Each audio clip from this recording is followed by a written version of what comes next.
So if you're just tuning in right now, we are going into round three. We have Dante versus Nick, Ant versus Jund, and both players are mulliganing down to 6 at the moment. And I really like that from Nick's side because now, if he has one of those targeted removal spells, or even just like a hand, just raw cards, it's really important because, granted, Dante can go off with 5 cards if he has Land, Mana Rock, Dark Ritual, and the Infernal Tutor. He can go off, but I mean that's a pretty specific 5, and if you hit one of those cards, it's really good. So we're gonna try to see Dante sculpt for the first couple turns. And this combo deck is definitely a lot more resilient than other combo decks. It does run more cantrips than the test version of Storm, which runs like Rite of Flames and is really just trying to add nauseum on like turn 1 or 2. Yeah. This deck is definitely more designed to cantrip the first couple of turns, and then maybe like turn 3, Infernal for Past in Flames, cast all your rituals again, tendrils you. And it still does have the ad nauseum route, it just doesn't get there as easily as the test deck does. Oh, goodness. So, is that no land from Dante? He had a mold of 5. I wouldn't be surprised. Oh, no. He has a Gitaxian Probe. Show me the grip. So, it's a couple lands. Hymn to Torok is really the main spell there, I see. I think all the rest of his cards are uncastable, and he does have a Wasteland too, so kind of taking Dante off having just like a non-basic. Yeah, that's too bad. We did see a fetch in Dante's hand, though. So that will be able to protect him if he has a brainstorm like you were talking about earlier. Definitely. Put the key cards on top. But a Hymn to Torok is really just rough, especially on the mulligan to 5. But, I mean, the good side here is it doesn't look like Nick has a ton of pressure in his hand, which is something you do need to apply to these combo decks to get them dead fish. That quick. That's why Fish is so good against combo decks, because they like play a 1/1 that's a counterspell that can also hit for 2 or 3 down the road because of the Lords. So we just see a fetch out of Dante, pass back, and we just see jam him, snap the him off, and he's gonna fetch in response. Probably gonna see a brainstorm here. Hopefully, see a brainstorm here. If we see a non-basic here, that means he's going off next turn. But no, we see an island. It says, don't do me too dirty. And then brainstorm.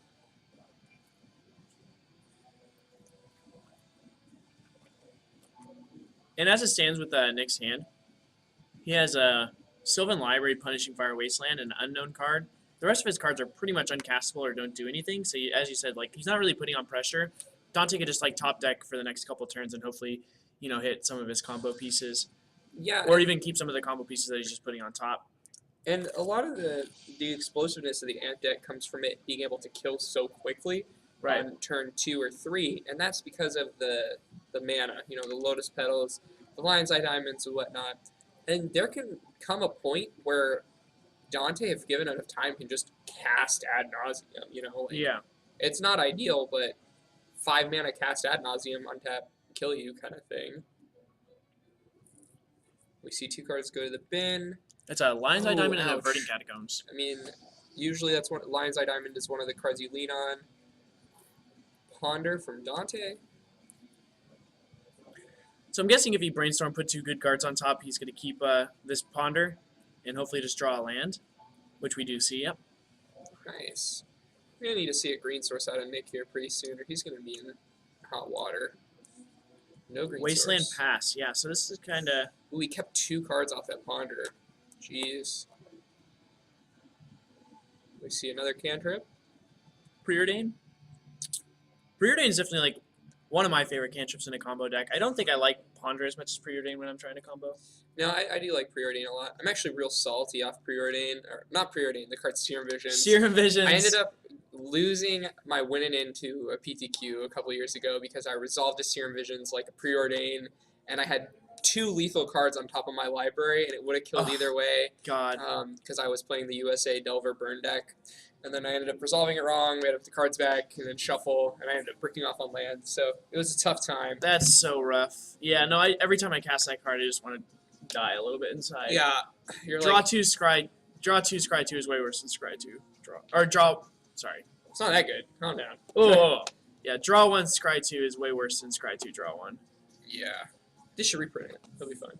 Reprint Preordain Yeah. and Delver Yeah. And and Force. Splinter Twin with the Deceiver Exarch. No, that's stupid. We don't like that standard? We don't like that. That standard was dumb. Just Birthing Pod. That's all I want. You just want Birthing Pod back? So much value with Courser Cryphix. You turn your Sylvan Caryatid into a Courser Cryphix. How sick would that be? That would be what they called the sick nut. Oh, and we see the Punishing Fire to the Dome. So it looks like Dante has taken some damage. Dante has taken some damage. 3 total, it looks like, at this point. Do we see a pass from Nick there? Just Punishing Fire, draw a pass after that?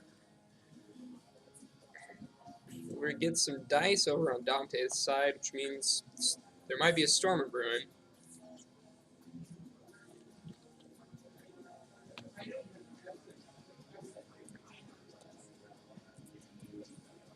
There's a lot of hand motions.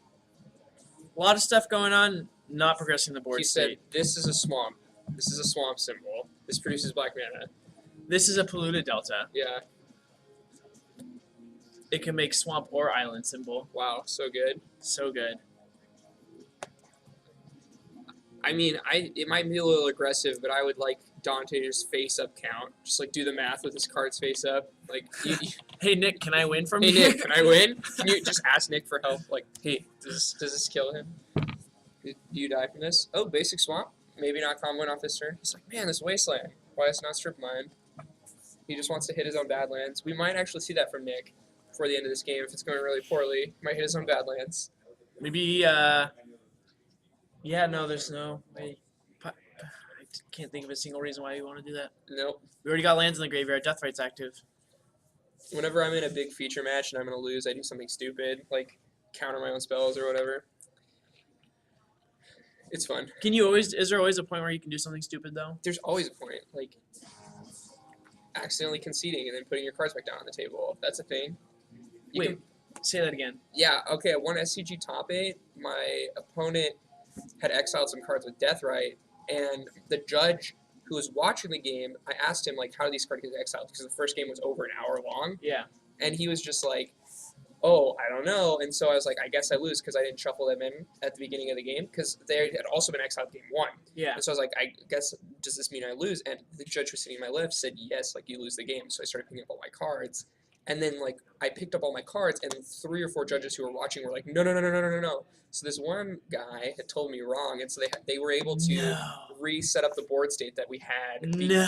Yeah, because a judge had told me that I'd lost the game, even though I hadn't. That was really interesting. That is rough. Ooh, and we have full combo going off. He correctly resolves his Infernal Tutor by cracking in response. We have, I assume, 6 mana floating.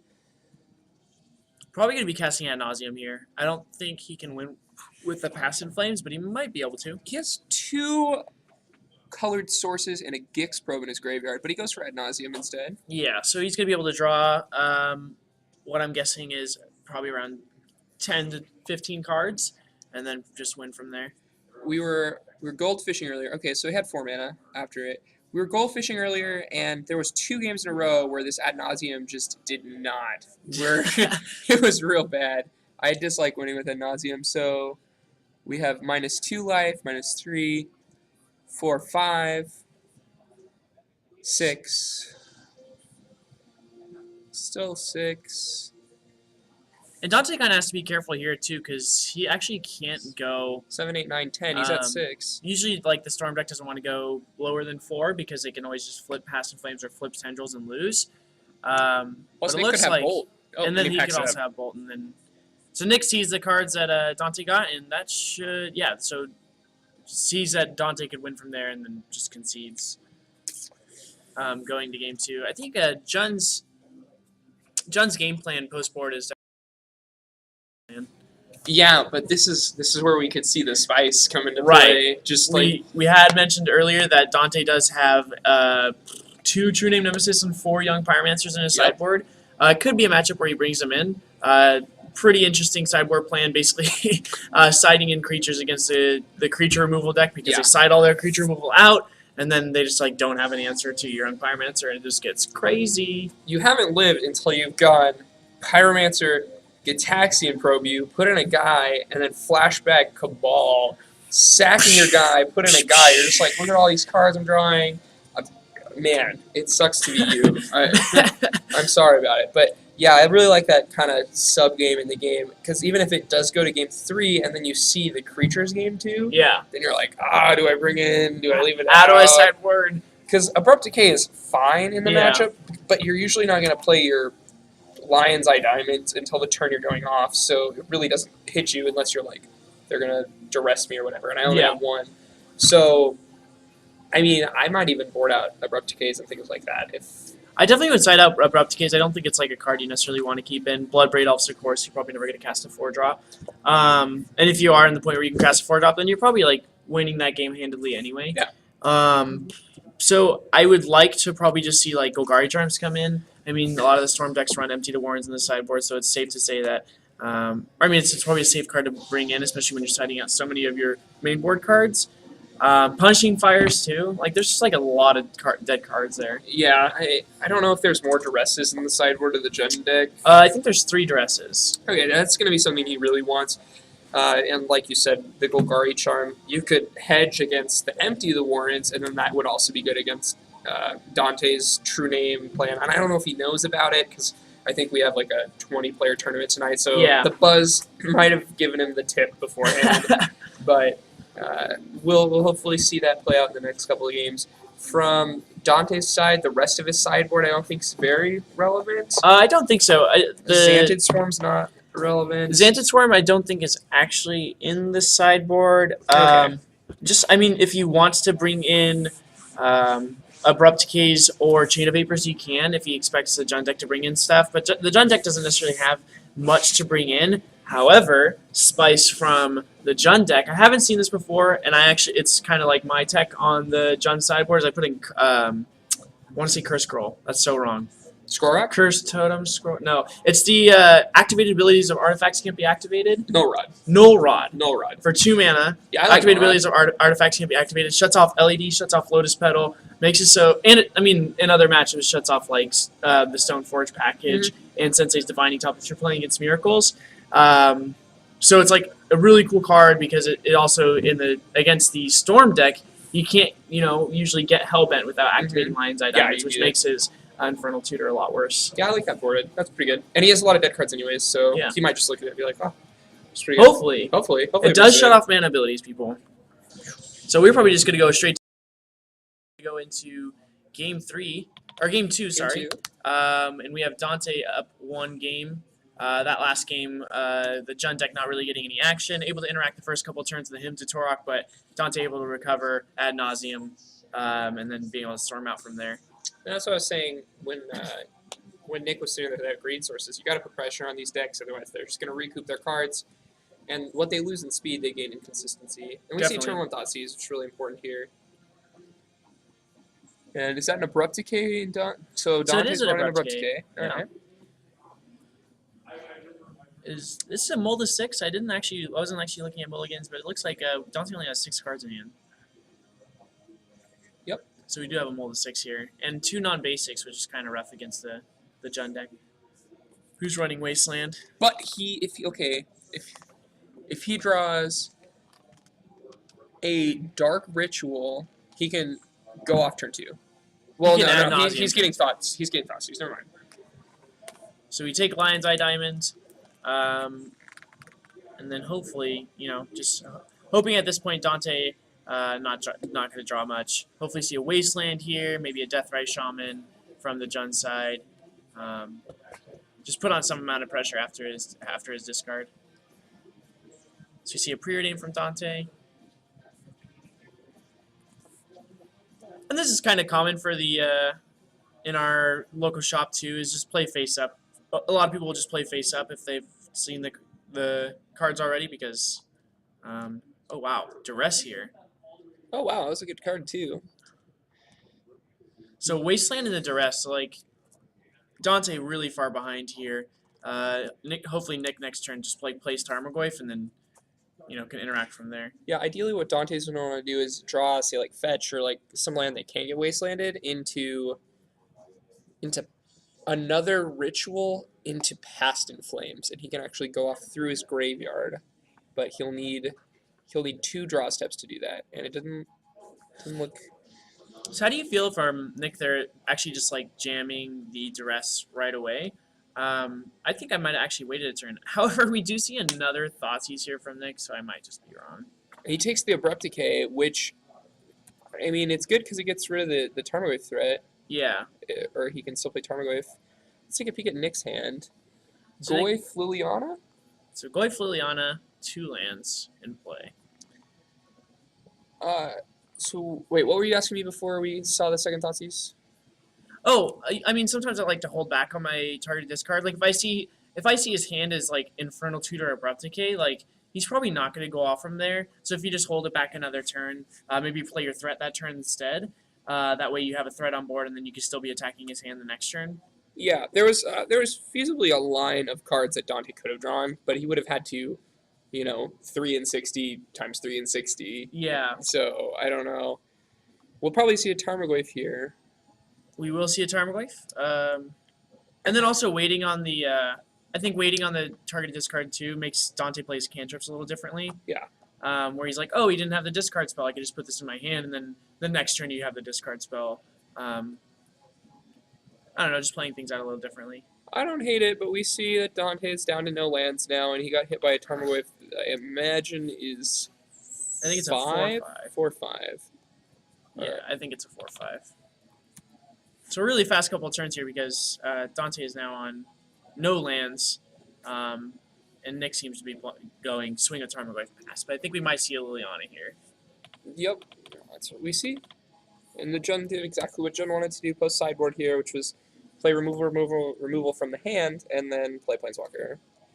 So Dante in a tough spot. Dante in a really tough spot. Actually, not a lot of outs here. I think he did have 2 Dark Rituals in hand, so going land, Dark Ritual ad nauseum could be an out. But he is already at 12, and next turn he's going to be at 8. So, I mean, the ad nauseum is quickly becoming not an out. Land Ponder. Yeah, we need to have a good ponder here. He'll need, with the amount of cards he has in his hand, if he has Lionside Diamond and the Infernal Tutor, he can go off next turn. He can go for a Tendrils Loop, Tendrils with Pass and Play Mysterious Graveyard for an additional 6 Storm because of the Past in Flames and the Rituals from the Grave, and since Nick is at 15, he can kill him with 8 Storm total. Definitely. So he can actually win, and we didn't see the shuffle from the Ponder. Oh, we actually see Nick kept in Bloodbraid Elves, so sick top deck here. If you're still playing Bloodbraid Elves. And he's seeing if he should cast this. He decides to not cast it. Well, you do see an extra combat. I would have just liked the cast. Just my creatures get regenerated or whatever. Keep it in the graveyard. Keep it in the graveyard. Keep it hot. And you see discard of Abrupt Decay. We don't got time for that. And we can see if Dante can go off. Nick is at 15. I think he's gonna try here. I think he has to try. Yeah, he has to try. So awkward spot. He does have a land drop this turn too. If he decides to like brainstorm or ponder here. What do we see? Ritual. So 1, 2, 3, 4, 5, 6, 7. 3 rituals. 6, 7. Oh wait, 1, 2, 3, 4, 5. All black. 5 minus 2 plus 5, so he's at 8. Black. Looks like 8 black, 3 storm. If he has Mountain, he can kill. Mountain effect. Passive? He doesn't have passive flames in hand. Well, I though, mean, necessarily. yeah. If he has passive flames in hand, he yes. has it. I believe in him. You believe in his ability to have. I believe in. He could just have nothing and be playing out rituals. That'd be fun. Yeah, that's the way to do How much it. mana can I get at? I can do a lot of damage. Cabal Ritual is like definitely like one of the more powerful spells in this deck, but also could be one of the worst. Like if it's just a desperate ritual, it's like really mediocre. But then if it's actually like gain 5 mana, best card in the deck. Yeah. When I play Legacy, I play Tess. So he just does a lot. 1, 2, 3, 4, 5, 6 storm. So he gains 12. he lost. The game's over. So this still puts Dante on 2-turn clock. It looks like. With 7. No, actually, so 3-turn clock. So he's gonna be 2 draw steps, but then he also has Liliana in play. So realistically, he can't do anything here. There's literal zeros. We might have. Wait. Give me a sec. Lion's Eye Diamond, Pass and Flames. Is that no? If he top decks Lion's Eye Diamond this turn, plays it. Lion's Eye Diamond plays And it. we're done. Yeah, that was it though. You had to do that. It. Okay. No, it wasn't even enough because you need to have one more turn. Oh, you need one more turn before you can do that? All right. Shoot. Oh, you got a game 3. So we do have a game 3. So we are going to go on to game 3 of our round 3. This is Ant versus Jund. First game, kind of. Nick had the interactive spells, but didn't have a threat, so Dante was able to kind of come back and just ad nauseum for the win. That game we saw double Wasteland, I think. Double Wasteland, and then actual threat Tarmogoyf, which put him on like a 3 or 4 turn clock, and Dante just not being able to, recover from 4 damage a turn. And I mean, it was still close there. If Liliana wasn't making Dante discard, he could have had the additional 2 spells he needed to just from hand Definitely storm kill you. Yeah, which is not something you see very often. Not very often. Just I'll play 6 rituals and you're dead. So I think the deck technically can go like Jib Probe, Ritual, Tendrils you, and then like can kill you, but doesn't happen ever. So I do it. Very rarely. And That's how the Belcher deck wants to do it. That's not how the Ant deck is not really designed. When you're playing 12 cantrips. I don't want to play against someone with a Taiga in their deck in Legacy, I'll tell you that much. Because either you're a rug deck that's going way bigger than me, or you're doming me for like 70. You can play 4 Taigas that also gain your opponent's life. Oh, those are the good Taigas though. Those return. Those return Punishing Fire. But yeah, I mean, I played a lot of Storm in my day, and it's amazing some of the situations you can draw out of with Storm just by having a couple really good top decks. And we almost saw it there. He was facing down multiple Wastelands, multiple Hand Disruption, a Planeswalker in play, and he was able to cantrip almost his way back into that game. Definitely. And that's one thing I really like about this version of the deck over the white version of the deck that runs Silence, is because it's much better versus these grindy mid-rangey decks, whereas the Silence version is pretty good against the combo decks or the other control decks that have the Force Wills.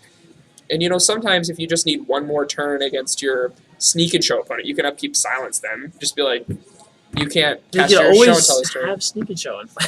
Or sneak attack in play. Yeah, but I do like it. And after playing Modern for a while, just coming back to good old Ant feels real nice. Like only having to count to 10 versus counting to 20. After Piff combo. Yeah. God, that deck. It was. It's crazy though. In the Modern version, you can actually get up to like, because Tendrils does 2 and you gain 2, and Grape Shot only does 1. But then like that deck can still get up to like 25 Storm, hit you, Past in Flames, hit you, have another one hit you, Past in Flames, hit you. Like the deck can actually do like 150 damage or something. But crazy. They had 2 Ajani's, and so they ulted them both, and they're safe. Because 200 life. Oh, okay. Because that's why they printed that card, was for the Modern format. For the Modern format. Gaining 200 life, keep you out of Storm's range. Gotcha. That's so definitely it. So let's just go back to our game. Ant versus Jund. Whoa. We're already well underway. I think I see a Thoughtseize there getting rid of that. So we went nauseam. turn 1 fetch Island Preordain into turn 1 Thoughtseize, get rid of Ad Nauseam, which is a one of in Dante's deck. So yeah, definitely not gonna be comboing on super fast here. I think that's like his fastest way to combo is just casting as Ad Nauseam and then drawing 15 cards and winning from there. Which is what he wants to do against the mid-range deck, is just win as fast as possible. So getting rid of that alternate way of storming out is good for the Jund deck. Dante doing some math. And it's too bad that there was the targeted removal spell last game, because Dante could have gone off turn 2 with his draws, but he ended up not getting there. But we will see. We're in the tank still. Dante touching his cards, hoping that the heart of the cards give him the ability to do the correct math. if you see counting this much, you're pretty sure you're winning this turn. It's kind of awkward for Dante too, because if he didn't side in his, if he did not side in his empty the Warrens, Tendrils is actually his only way of winning. So if somehow Nick is able to discard his empty the Warrens, Tendrils of Agony, and then have a Death Right in play and like exile it at any point in the game, he just can't win. Yeah. Which can be very awkward. That's a tough spot to be in. I think Dante's plan was to hardcast the Adnaz this turn. Well, not hardcast, but like, storm into the Adnaz because it was in his hand and he wouldn't have to search it up. Right. It doesn't look like it's an option right now. Possibly thinking about casting a Brainstorm here. I know he likes to keep him in hand so he can avoid the targeted discard on Nick's side. Or not avoid it, but kind of negate it. Filter it a little bit. Yeah. We see a pass back. And Dark Confidant, the gates are open. Yeah, so good play from Nick, but kind of like an awkward one. If you're not interacting on turn 2 going into the player's turn 3, it's very likely that he can just end up storming out and winning. But if he had no other options, or even if his options just like were worse ones, I mean, it's fine.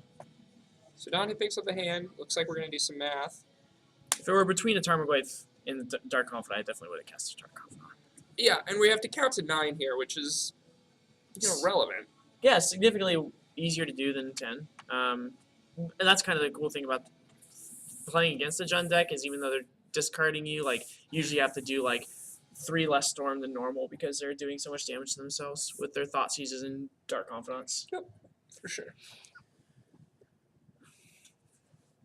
I do like going off this turn with Dante, even if it's, one of those 60% to get there, because next turn you're going to have to deal with Liliana and the extra cards from Dark Confidant, and if it's a chance to get there this turn versus, like, pretty sure to get there the next turn, I still would go with the chance, because you don't want to have to play around with more cards, and say, like, Nick reveals Thoughtseize or Hymn to Torak, you're up a creek, so... Looks like we got some counting dice out. Yeah, I think this is a turn that Dante wants to try to go off. Awkward position from him. That Thoughtseize was actually really good from Nick on turn 1. Being able to take the Ad Nauseam, because I think Dante would have just been able to go off turn 2 there with the Dark Ritual. Yeah, and if you're with Nick's deck here, you gotta definitely mulligan to your discard spells because it doesn't matter how good your game plan is if you're not interacting. Yeah. You're not doing anything. Dante consulting life totals. 21 minutes left. We'll see if we can get it going. Oh. We've pulled a dice out.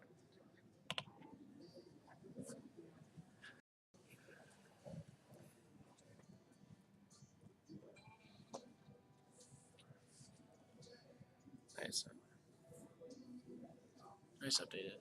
Or refreshed it. It just takes a while.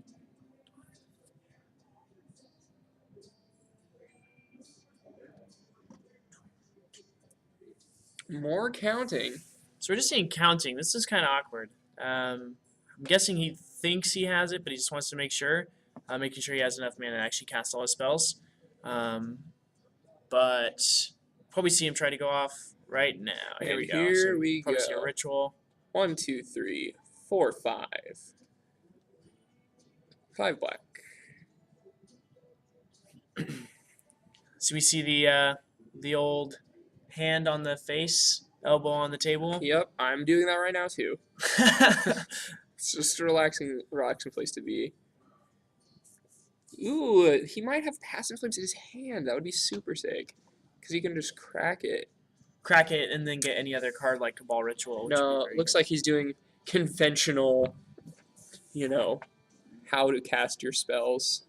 So he goes from 5 black to 3 black, and he is casting the Tutor in response. He's going Hellbent. And he has Tendrils in his graveyard. So yeah, I remember that now. He had the Tendrils in his hand, not the Past in Flames. Yep, so Past in Flames. And we will have... So we have, at the moment, we have 1, 2, 3, 4, 5 Storm. After Past in Flames, you will have 6, Dark Ritual 7, Dark Ritual 8. He's dead. If he Tendrils sequences 9. this correctly, you're dead.